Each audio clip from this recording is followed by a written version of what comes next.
ព្យាបាលនិងវិធានការការពារខ្លួនពីជំងឺលើសសម្ពាធឈាមជំងឺលើសសម្ពាធឈាមគឺជាជំងឺមួយយ៉ាងដែលគ្មានរោគសញ្ញាច្បាស់លាស់ដែលមិនអាចឲ្យអ្នកដឹងមុនបានឡើយគឺមានតែការធ្វើតេស្តឈាមជាមួយគ្រូពេទ្យតែប៉ុណ្ណោះជំងឺនេះគឺព្យាបាលមិនជាសះស្បើយនោះទេតែអ្នកអាចព្យាបាលក្នុងគោលបំណងជួយរក្សាសម្ពាធឈាមកុំឲ្យឡើងខ្ពស់ព្រោះបើសម្ពាធឈាមឡើងកាន់តែខ្ពស់នោះអ្នកនឹងកាន់តែធ្ងន់ធ្ងររហូតដល់បាត់បង់អាយុជីវិតដូច្នេះបើអ្នកមិនចង់កើតជំងឺលើសសម្ពាធឈាមនោះទេអ្នកគួរយល់ដឹងអំពីវិធានការការពារខ្លួនពីជំងឺនេះការព្យាបាលជំងឺលើសឈាម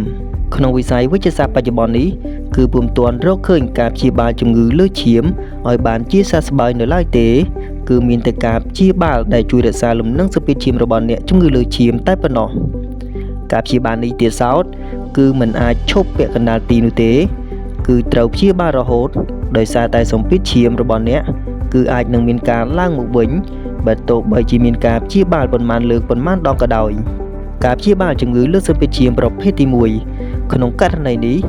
សម្ពាធឈាមគ្រាន់តែឡើងបន្តិចបន្តួចគ្រូពេទ្យនឹងណែនាំអ្នកជំងឺឲ្យមានរបបអាហារត្រឹមត្រូវធ្វើលំហាត់ប្រាណបញ្ចុះទម្ងន់តែ